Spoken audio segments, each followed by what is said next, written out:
primeiro problema é qualquer professor se intitular de educador. Os professores não são educadores. Educador é pai e mãe.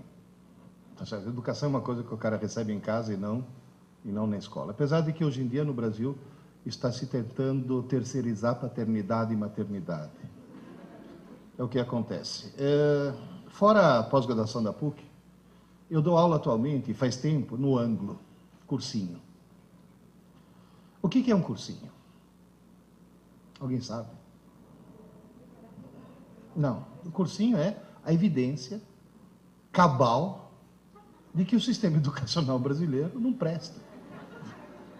Que se prestasse, não existiria o cursinho. Esse que é o grande problema. Vou dizer, mas a situação é realmente tão catastrófica assim? Olha, eu comecei a dar aula com 18 anos. Eu tenho 63. Quando eu completei 60, fiquei muito feliz, porque descobri que o Estatuto do Idoso prevalece sobre o da criança e do adolescente. Agora eu posso bater nos alunos, que é um sonho que eu acalentei durante toda a minha carreira. Mas, na realidade, desde os 18 anos até hoje, só no cursinho eu já tive 99.200 alunos. Alguém aqui foi meu aluno? Não. O Lércio foi. Um dos diretores de vocês. Na realidade, o que eu notei nesse tempo todo? Uma coisa óbvia, que acabou sendo evidenciada e documentada em 2003. No ano de 2003, vocês vão dizer, professor, por que o senhor usa um quadro e não um computador? Porque eu trabalho com computadores desde 1961. O primeiro computador que eu programei foi em 1961. Não era nem digital, era analógico. Em 1967, eu usava um dos 3 computadores que existiam no Brasil, na USP. Eu escrevi 14 livros de informática. Eu faço até hoje um programa na Rádio Eldorado para tirar dúvidas de informática. Por isso que eu não uso o computador. Agora, exatamente por isso. Em 2003, foi feito um exame chamado PISA. Para quem não está familiarizado, esse exame é um exame muito parecido com o Enem. É um exame que não mede conhecimentos, mede competências. Mede se o aluno sabe interpretar um texto, se sabe entender um gráfico, se tem raciocínio lógico, se tem raciocínio matemático. Participaram 41 países. O Brasil foi um dos convidados. O Brasil, e olha, os alunos escolhidos segundo o mesmo critério atuarial com a qual se escolhe, por exemplo, o pool de eleitores para fazer uma pesquisa eleitoral, para que seja bem significativo. Desses 41 países, a melhor colocação do Brasil numa das competências foi 4º lugar, de trás para frente. Ou seja, a melhor colocação que nós tivemos foi penúltimo. Na maioria das competências nós somos penúltimos. Agora, em matemática não, fomos os últimos mesmo. Ou seja, senhoras e senhores, eu falo isso faz tempo, mas agora está documentado. O Brasil é o pior, se não o pior, um dos piores sistemas educacionais do mundo. Do mundo. Se os filhos estão na escola, então, a escola está no Brasil? Tá, então é péssima. Não, qualquer escola. Não, mas o colega... Não, qualquer escola. Porque eu lá no cursinho, eu recebo alunos que vêm das melhores escolas de São Paulo. Lá no cursinho, eu recebo alunos que vêm de escola que quando o filho nasce, o pai corre antes na escola fazer reserva de matrícula, depois vai no cartório registrar o filho, para ter certeza que ele possa se matricular, o privilégio de estudar naquela escola. Aí o cara chega na minha mão. Não presta. Por quê? A escola tem maus professores? Não, são ótimos. A escola tem má vontade? Não, é excelente. A escola não é profissional? É profissionalíssima, seríssima. Então qual é o problema? O modelo está errado. O paradigma educacional brasileiro está completamente equivocado.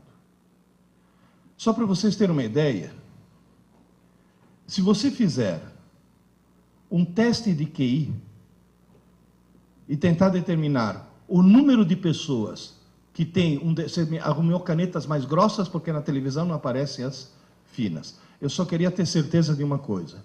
Elas apagam? Tá bom.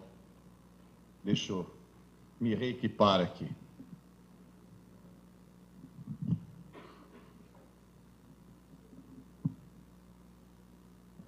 Apaga. Faz um teste de QI. Da famosa curva de Gauss. O que mostra isso? Que umas poucas pessoas têm QI, deixa eu colocar aqui, tem um QI muito baixo. Umas poucas pessoas têm um QI muito alto. Normalmente essas estão em instituições e essas estão nos Estados Unidos. Em terra de cego, quem tem um olho emigra. Agora, a maioria está em torno do QI 100. Foi feito um teste de QI na população inglesa. QI médio dos ingleses é 100. Tradução, os ingleses são normais. Foi feito um teste de QI na população do Japão. QI médio, 113. Muito acima da média. E vocês dois, por favor, tirem esse sorriso dos lábios, que é só japonês do Japão, viu? Os dois estão... Agora, foi feito no Brasil, QI médio, 87.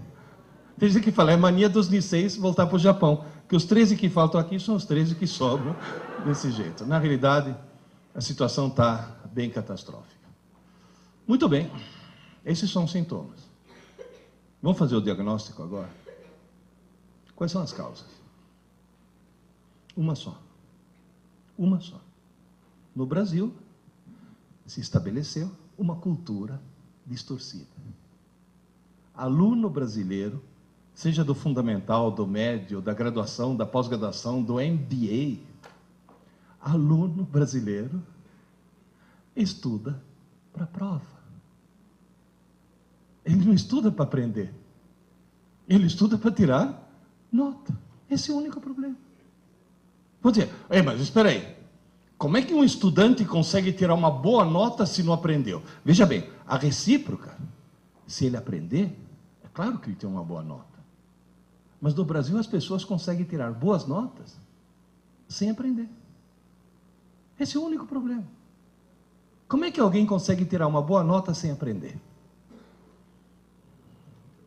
E sem colar. Porque cola é inadmissível. Se seu filho está numa escola, que ao pegar um aluno colando, tira a prova e dá 0, a escola não presta. Porque se pegar um aluno colando, tem que expulsar da escola, não dar 0. O cara quebrou um código de honra. Se você deixar uma criança desse tamanho colar, quando crescer, vira o quê? Ministro.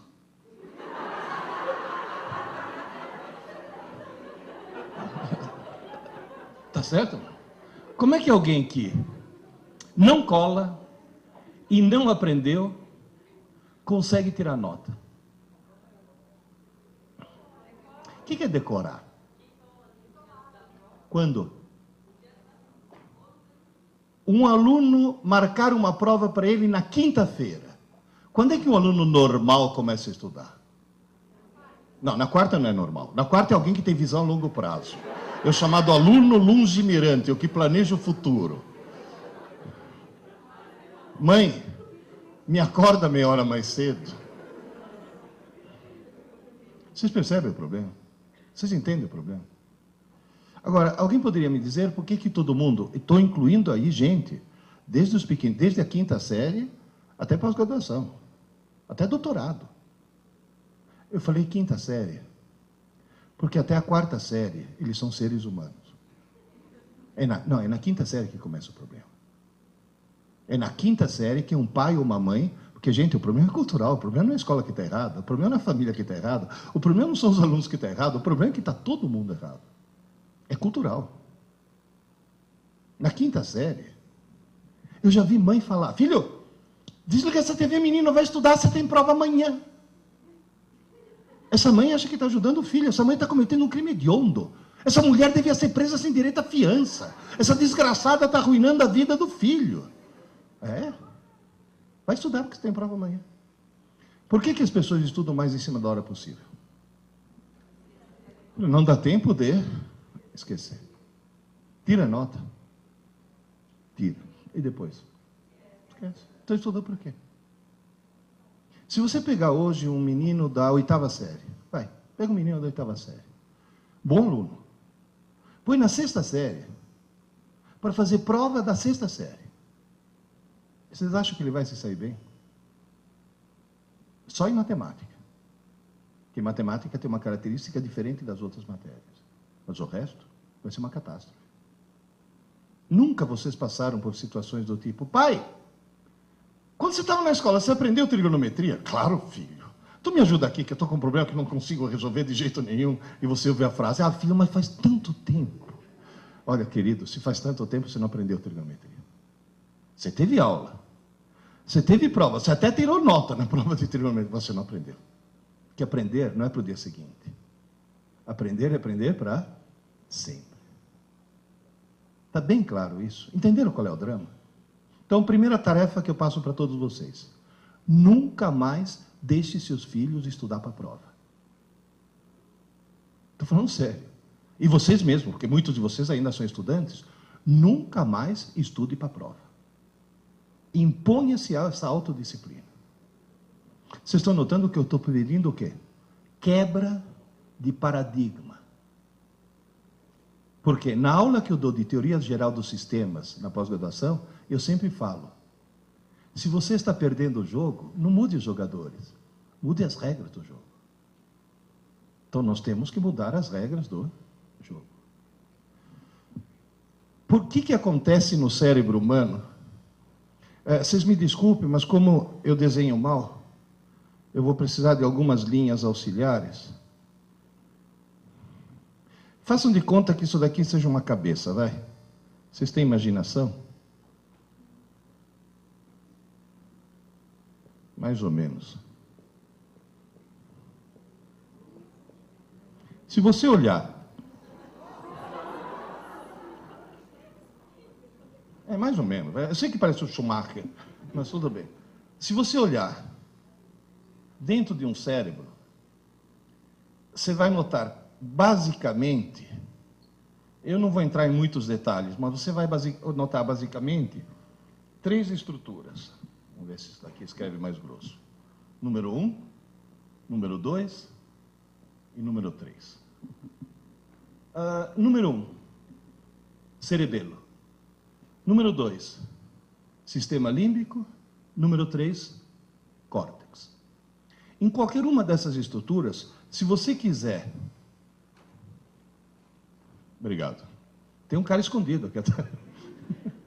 Se você quiser, em qualquer uma dessas estruturas, escrever alguma coisa, ao contrário do computador, onde o hardware é fixo, e você muda o software, se você quiser escrever alguma coisa no cérebro, você tem que mudar o hardware.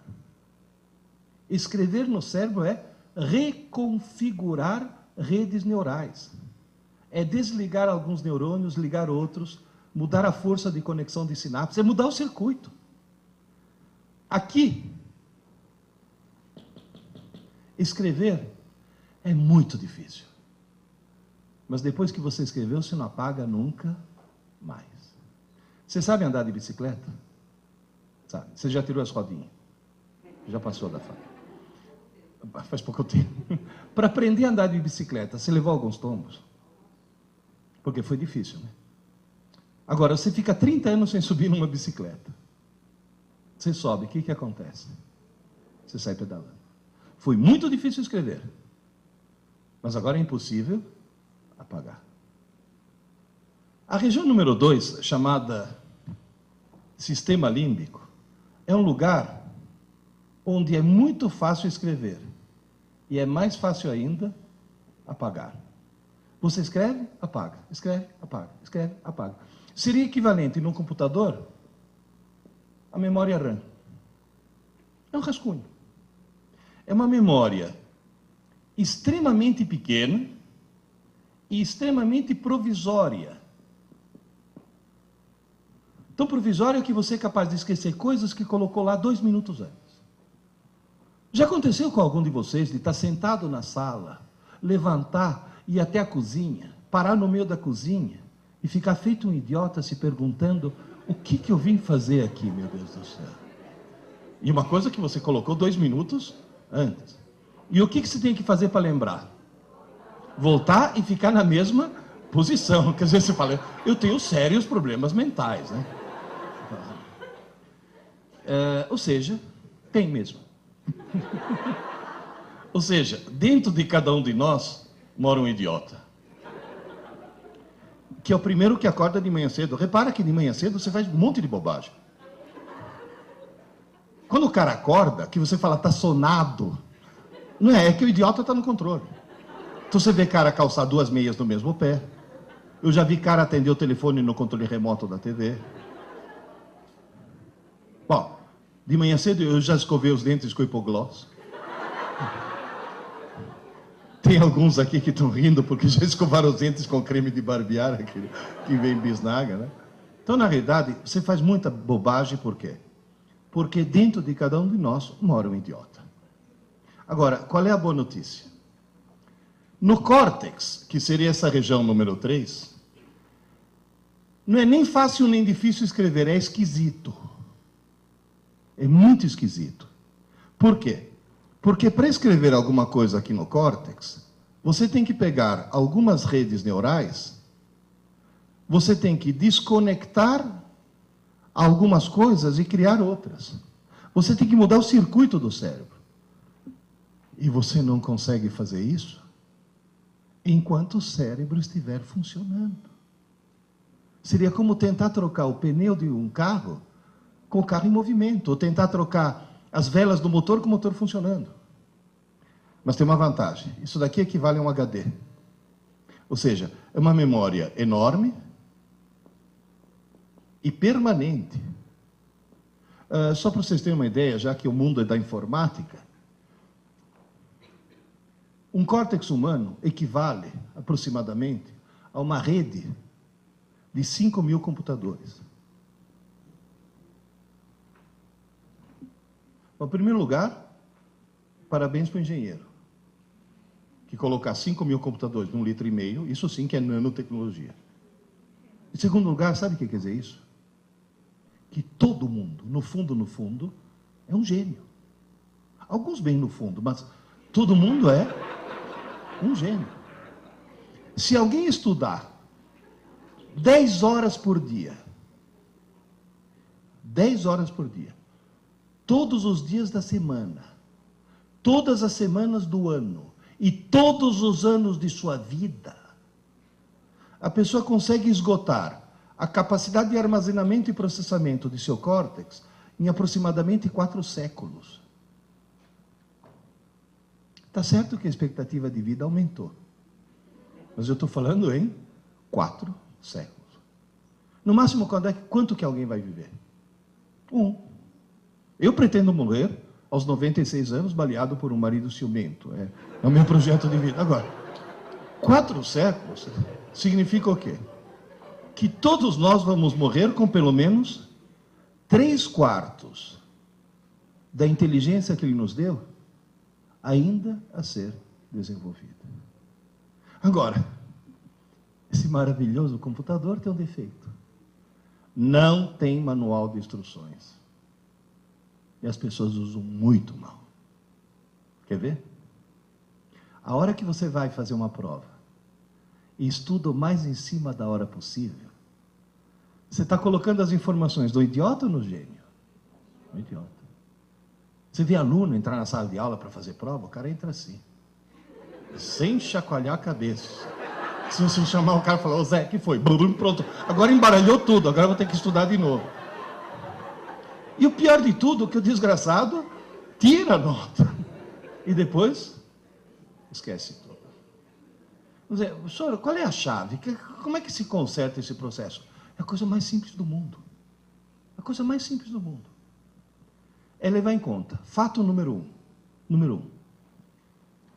Ninguém escreve nada na parte nobre do cérebro enquanto o cérebro estiver funcionando. Enquanto o cérebro estiver em funcionamento, o idiota obtém informações do gênio, mas o gênio não obtém nenhuma informação nova. Portanto, todas as informações que entram na tua mente, na mente do teu filho, durante o dia, enquanto o cérebro estiver em funcionamento, todas elas entram no sistema límbico, na RAM, na memória provisória. Só que como essa memória é pequena, o que acaba acontecendo? Vai saturando, saturando, saturando. Quando chega no fim do dia, a reação do teu corpo qual que é? Sono. Sono não é corpo cansado, é cérebro saturado. É o cérebro falando, pelo amor de Deus, desliga o motor que eu preciso trocar as velas. Pelo amor de Deus, para o carro que precisa trocar o pneu. Aí você dorme. Se você colocar eletrodos no cérebro de alguém, você vai notar uma coisa mais ou menos assim. Dormiu. De repente, você fala, acordou. Não, está dormindo ainda. De repente, agora acordou. Não, paradoxalmente está dormindo. Tanto é que esse sono daqui é chamado sono profundo e esse é chamado sono paradoxal. Porque você tem o mesmo padrão de quando está acordado e, no entanto, está dormindo. Cuidado que dormir é ter muita atividade cerebral, viu? Agora, o que está acontecendo aqui?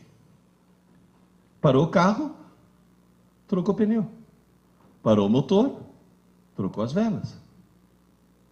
Nessa fase é que você faz a reconfiguração das redes neurais.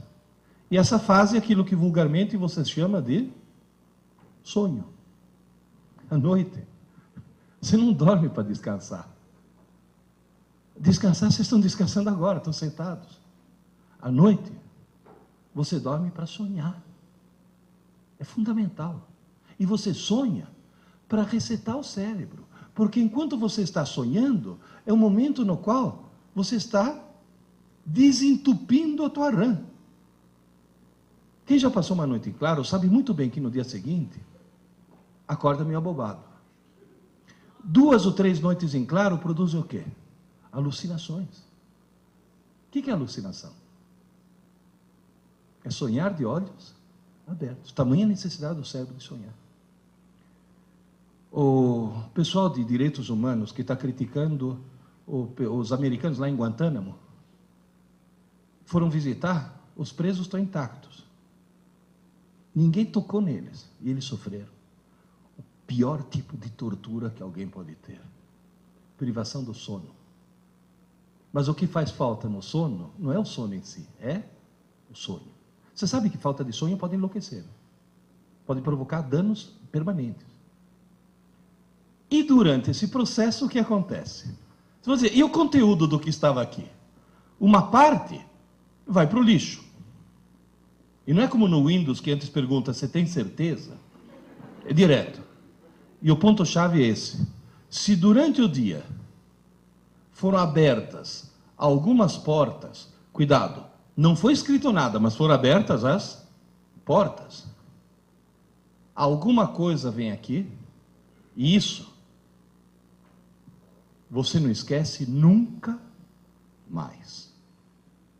Repito, nunca mais. Agora, isso você pode dizer, isso eu aprendi. Porque daqui a 20 anos está lá ainda. Isso daqui, nunca mais. Até aqui está claro? Professor, o que o senhor aprendeu com os seus quase 100 mil alunos? 2 coisas. Primeiro, que um idiota, no meio de idiotas, pensa que é normal. Portanto, no Brasil, a coisa mais perigosa que existe é falar, mas todo mundo é assim. Cuidado. Eu gostaria muito que, para seus filhos sobreviver nesse século que vem aí, que vocês conseguissem transformar seus filhos em exceção e não em regra. Segunda coisa que eu aprendi. Na cabeça de um aluno normal, toda noite, toda noite, toda noite, o que vai para o lixo? As aulas. E o que vai para a memória permanente? As abobrinhas. Se seu filho tem uma aula de geografia fantástica, e no meio da aula o professor de geografia contar uma piada, Depois de 3 meses, o que ele lembra da aula? Da piada. Isso não é um defeito. Isso é uma consequência, sabe do quê? Do fato de que quem decide o que vai para o lixo e o que vai para a memória permanente não é uma rotina racional, é uma rotina emocional. Moral da história. Vocês já notaram que tem matérias que as crianças aprendem e matérias que eles não aprendem? E você vai olhar as que eles aprendem, o professor é simpático, e aquelas não aprendem, o professor é antipático. Então não é a matéria em si, é a carga emocional que é colocada em cima disso. O professor tem que ser simpático. Não tem aquele papo do professor, não, porque eu ensino, mas comigo nem mais. Não, o senhor não é professor. Eu sempre falo, existem, se vocês me perdoarem a brincadeira, existem 2 maneiras de fazer um burro andar com uma cenoura. O ideal é pôr a cenoura na frente. É a única maneira que funciona.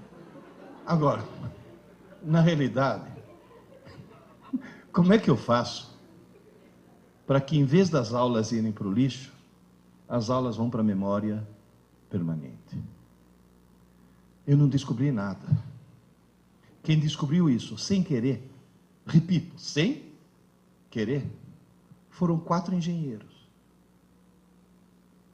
Há 60 anos atrás, 4 engenheiros resolveram fundar um cursinho.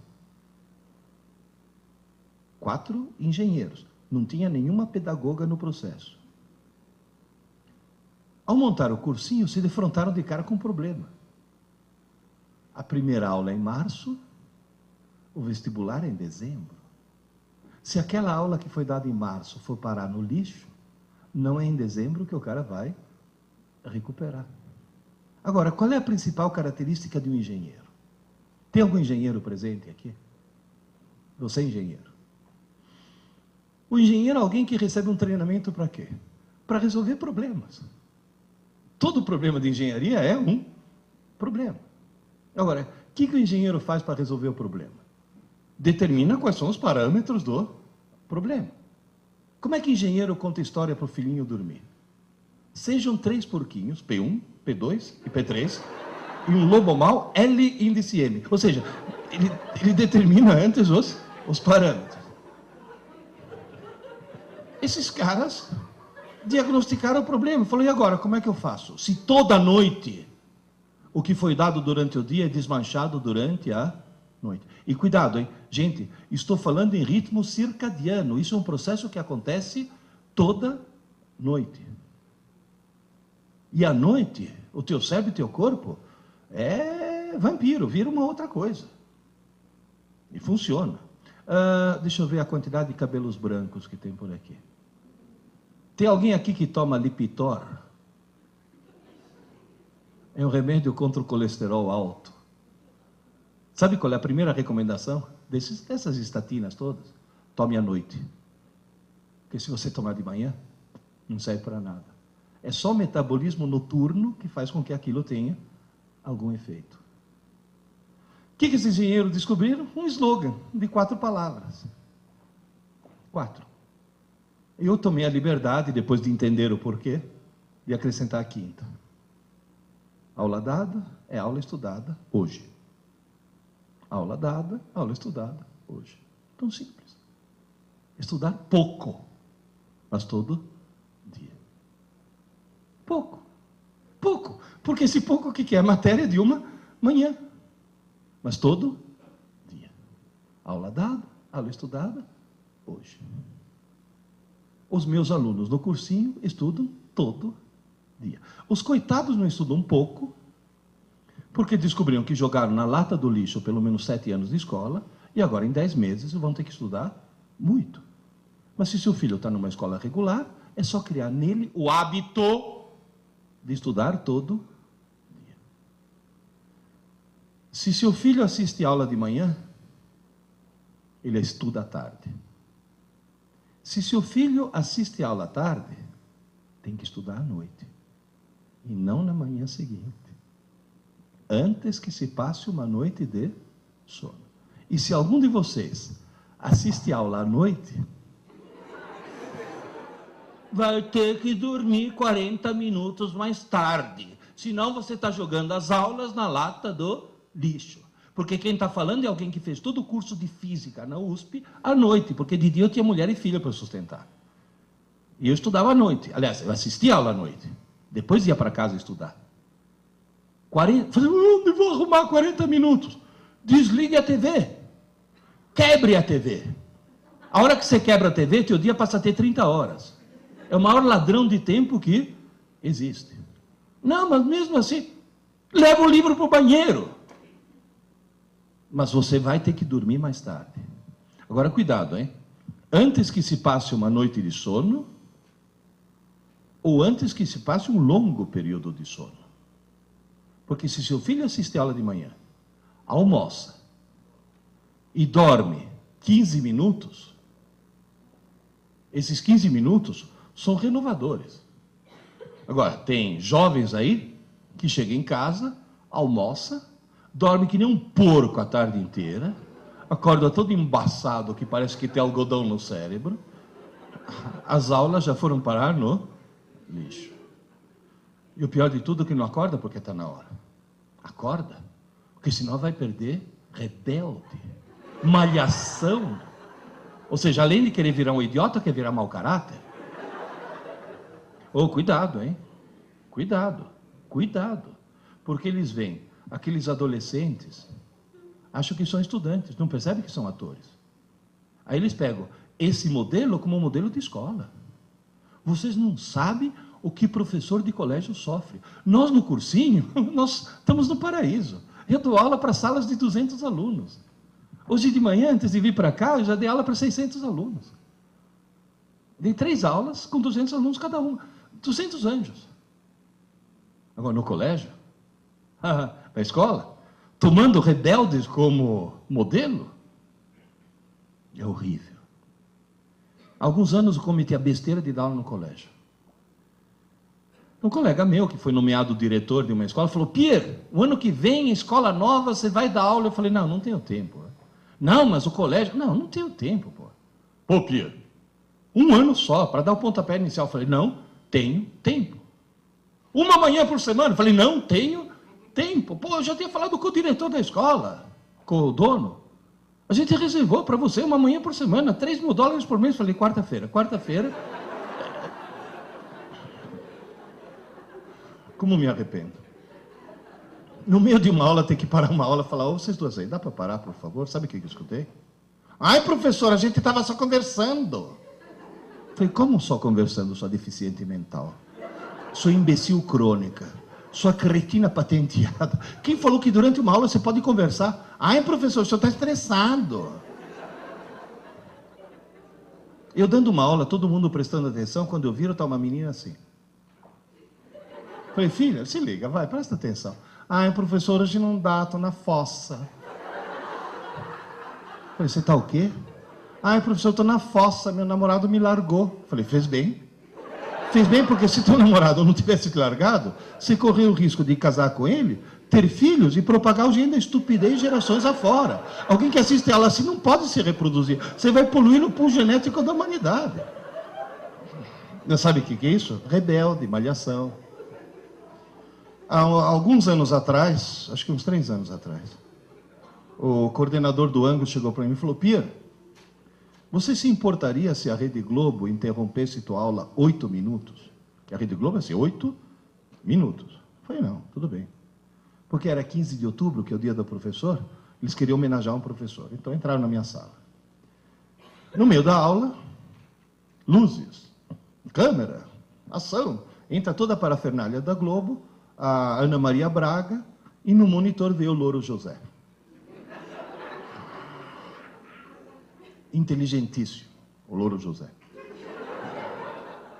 Aí a Ana Maria ficou lá, fez pergunta, conversou comigo, conversou com os alunos, ficou 8 minutos, 10 minutos, 15 minutos, meia hora. Derrubou a entrevista do estúdio, derrubou tudo, só ficou lá. Porque o ponto estava dizendo, fica aí que o Ibope está subindo, fica aí que a audiência está subindo, porque sabe que a televisão é movida a audiência. Por quê? Porque dezenas de milhares de mães estavam vendo 150 alunos se comportando como seres humanos. Tanto é que uma hora que o Louro José estava falando com não sei quem no estúdio, em off, a Ana Maria virou para mim e falou: Pierluigi, quantos alunos tem nessa sala? Eu falei: 150, é pequena. Ele olhou para mim e falou: nossa, mas tão educados. Eu falei: Ana Maria, aqui é a escola de verdade. Aqui não é malhação. Naquela época tinha malhação. Eu falei: aqui não é a escola da novela. Tinha uma novela na época, Mulheres no Cio, uma coisa assim, que eles passavam mais tempo sentando. Como que era? Mulheres Apaixonadas. Tinha mais tempo em volta de uma piscina do que... Não, e depois eles passavam no vestibular, depois. Passavam o dia inteiro na piscina, depois passavam no vestibular. A escola de verdade. Agora, eles usam isso como modelo. Isso é perigosíssimo. Tomem cuidado com o que seu filho assiste. Viu? Tomem muito cuidado com isso. Agora, na realidade, criar o hábito de estudar todo dia. Tanto você deve criar esse hábito, quanto criar esse hábito nos seus filhos. Se você pegar uma criança de 4 anos, você tem que chegar para ele e falar: filho, você já escovou os dentes? Agora, pega uma marmanja de 17 anos, não só você não precisa cutucar, como se faltar água em casa, ela vai na geladeira, pega a água mineral na geladeira e escova os dentes com água mineral, porque aquilo que era uma obrigação virou uma necessidade. Por quê? Porque criou um hábito. Se alguém tiver filho nenê, que dorme no colo ainda, faz dormir nesse ritmo. E dá tempo de falar: aula dada, aula estudada, aula dada, aula estudada. Quanto menor, melhor. Criar o hábito de estudar todo dia. Segunda coisa, extremamente importante, que é papel dos pais também, entre outras coisas. É arrancar um pouco o seu filho do mundo virtual. Ontem, quando foi? Segunda-feira, segunda-feira, quando deu 8 horas, os alunos saíram no pátio, voltaram para a sala de aula, e na aula que eu ia dar, às 8 horas, um monte me olhou espantado e falou: professor, a lua. Falei: o que tem a lua? A lua. Falei: e o que tem a lua? Falei: dá para ver a lua. Falei: sim, claro. É quarto minguante. Falei: mas de dia? Falei: como de dia? Você nunca viu a lua de dia? Não. O cara nunca, te juro. O cara chegou e falou: mas a lua não aparece só à noite. Sabe o que é isso? Eles passam horas na frente da TV, horas na frente do game, horas na frente do computador, com esse maldito MSN. Eles perderam contato com o mundo real. Eles não sabem mais o que é o mundo real. TV imbeciliza. Você está grávida? Você sentiu enjoo nas primeiras semanas de gravidez? Você sabia que na década de 50 foi inventado um remédio maravilhoso que a mulher tomava e não sentia enjoo? Chamava talidomida. As mulheres começaram a tomar e realmente não sentiram enjoo. Aí as crianças começaram a nascer, sem braço, sem perna, sem olho, etc. Por quê? Porque o remédio parecia ser uma coisa muito boa e demonstrou ser uma coisa muito ruim. Queridas e queridos, a televisão é a talidomida intelectual do século XX. Foi criada para entreter, educar, informar, treinar, e imbecilizar da forma mais absoluta. Vocês não têm ideia. Eu tenho. Sabe por quê? Porque a primeira vez na vida que eu assisti TV, eu tinha 11 anos. Eu sei o que é um mundo sem TV e um mundo com TV. Ao longo da minha carreira, eu vi o nível dos meus alunos fazer isso. Vocês não têm ideia. Um aluno de hoje, comparado com um aluno de 40 anos atrás, hoje, um cara que sai de uma pós-graduação tem um nível inferior a um cara que há 40 anos atrás terminava um curso técnico qualquer. Em compensação, a audiência da TV fez isso. A TV imbeciliza intencionalmente, é claro, se não imbecilizar intencionalmente, ela não vende. Ninguém que tenha mantido um mínimo de equilíbrio mental, um mínimo de sanidade, jamais compraria um cinturão elétrico que dá choques absolutamente inúteis e inofensivos e acha que isso vai acabar com a barriga. Está cientificamente provado que o Total Shape é um engodo e está vendendo feito água. Gente, outro dia liguei a TV por assinatura, eu vi uma propaganda de 15 minutos. Olha, uma propaganda de 15 minutos é grana. Quer dizer que os caras estão vendendo o produto. O que eles estão vendendo? Um sofá de plástico preto inflável. Agora eu pergunto, em nome de Deus, por que alguém, algum dia, vai querer um sofá de plástico preto inflável? De plástico. Quer dizer, se você sentar sem camisa e levantar, ele vem junto. Que gruda. Tem cara que fala, não, mas tem uma utilidade. Ah, eu vi na propaganda que se você está belo e sossegado no teu sofá e vem 2 caminhões assassinos tentar te espremer, a propaganda mostra que o sofá aguenta 2 caminhões. Que cá entre nós, é uma coisa que pode acontecer com qualquer um. Você está belo e sossegado, vem os 2 caminhões assassinos, mas você está salvo. Por quê? Porque tem o sofá de plástico preto inflável. Olha o surrealismo da coisa. Dá para tomar consciência? Outro dia não, já faz alguns anos, me deu uma crise de azia. No meio da noite, levantei, tomei um antiácido, fui assistir TV na sala para ver se dava sono de novo, de madrugada, caí num filme surrealista. Sabe aqueles filmes semi-pornô? Não sei se já viram o que é. O enredo é mais ou menos assim, está chovendo, tira o sutiã. Quer dizer, não tem, uma coisa não tem nada a ver com a outra. Aí veio a propaganda. Gente, uma propaganda de 10 minutos, ou seja, uma grana preta. Eu não entendi o que estavam me vendendo. Eu vi na minha frente uma senhora loira de meia idade, fantasiada de toureiro, com uma roupa de lamê dourado, toda cheia de lantejoula, parecia uma drag queen. Essa senhora falando em espanhol, eu falo espanhol, eu não entendi o que ela estava me vendendo. Aí lá pelas tantas, ela senta num trono, no meio de 2 tochas acesas, e encerra a propaganda olhando para mim e falou, ligue já, ligue já. Eu já falo, mas ligue já? Por quê? O que essa senhora quer, meu Deus do céu? Aí eu fui investigar, fiquei curioso, né? E descobri que não é uma senhora, é um híbrido. Se você pegar Hebe Camargo e Calbi Peixoto e fizer a síntese, você obtém um tal de Walter Mercado, não sei se já ouviram falar, que é surrealista aquilo. Agora, o que é de estranhar não é ter uma coisa estranha na TV. Porque coisa estranha tem na TV do mundo inteiro. Nos Estados Unidos, quanto mais estranho e mais pervertido, maior ibope. Lembra aquela charada? O que é? Anda para trás, muda de cor e come criança. Michael Jackson. Ou seja, na realidade, quanto mais esquisito for, para a televisão é melhor.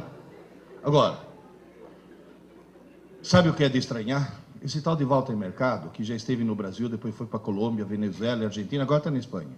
Ele fatura uma média de 240 milhões de dólares por ano.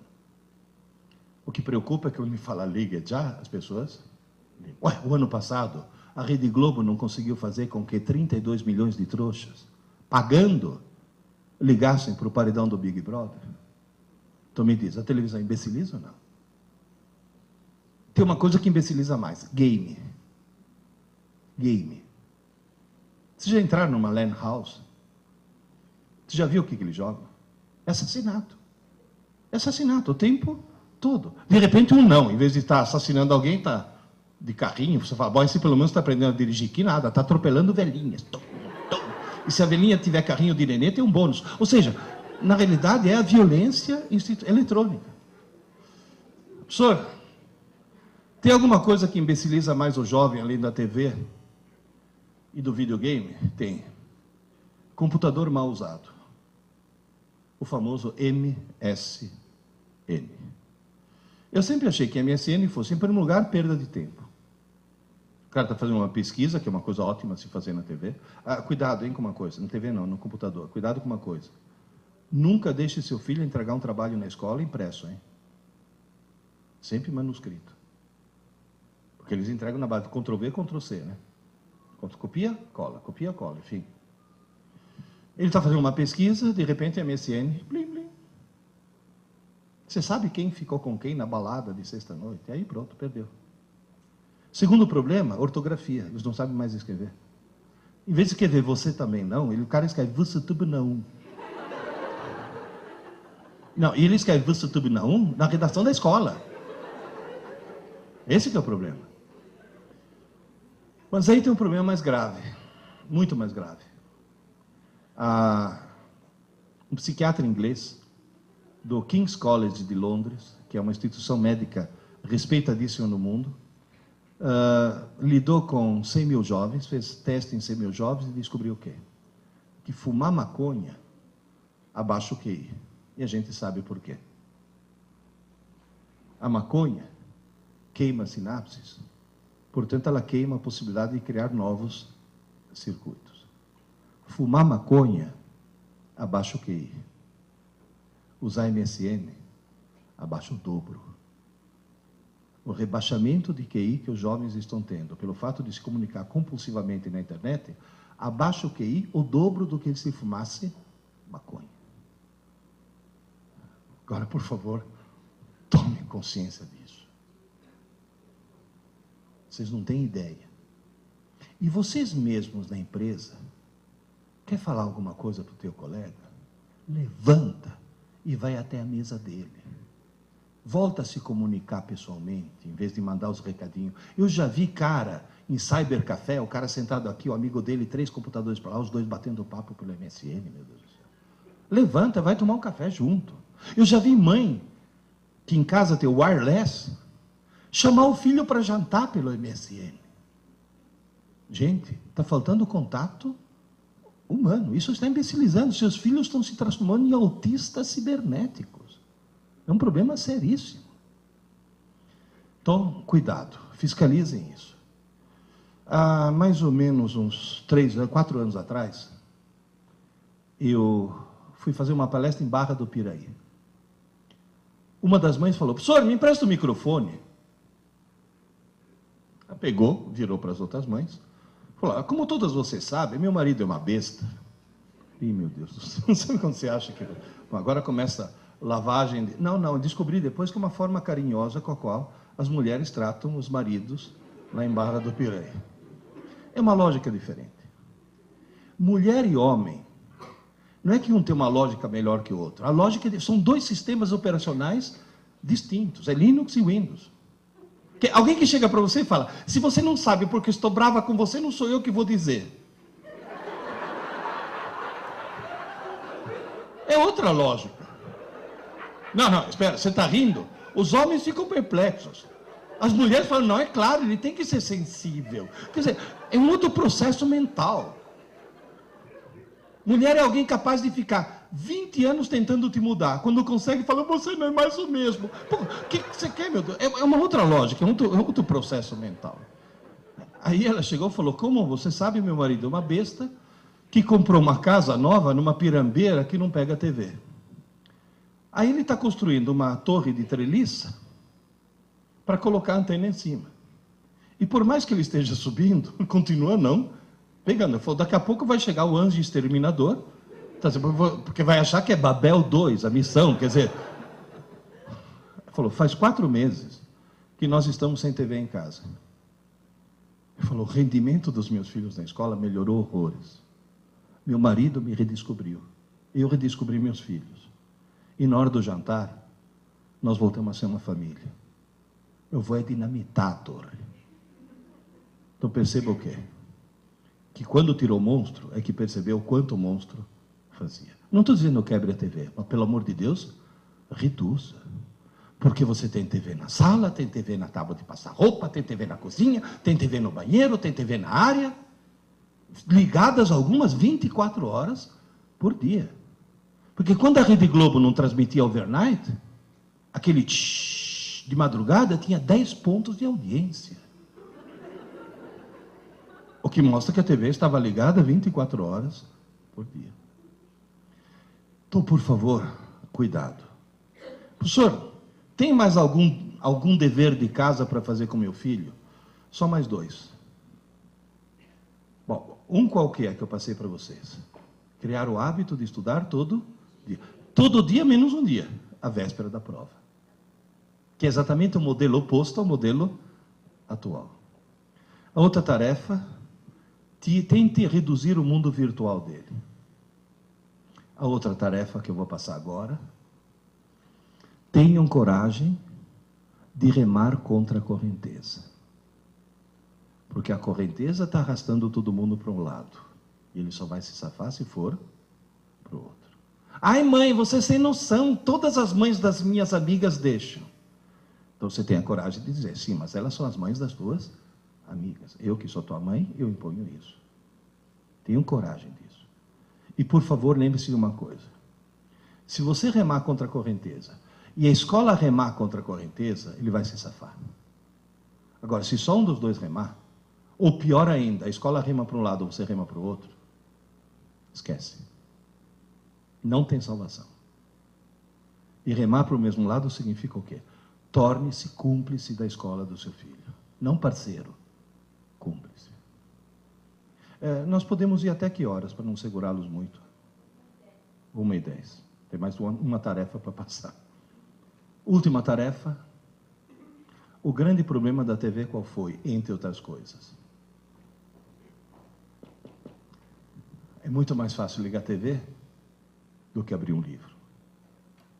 Moral da história. A falta de leitura transformou toda uma geração em analfabetos funcionais.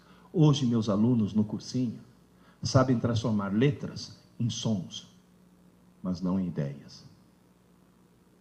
Eles são analfabetos funcionais. A coisa está terrível. Isso é falta de leitura. E só lê muito quem lê por prazer. Então, o que vocês têm que fazer é criar nos seus filhos o prazer de ler. Mas como? Falei, fácil. Fácil não, difícil. Eu já passei por isso. Meu filho de 15 anos chegou para mim. Pai, estou preocupado, com lágrimas nos olhos. Falei, o que foi, filho? Eu descobri que não é que eu não gosto de ler. Eu odeio ler.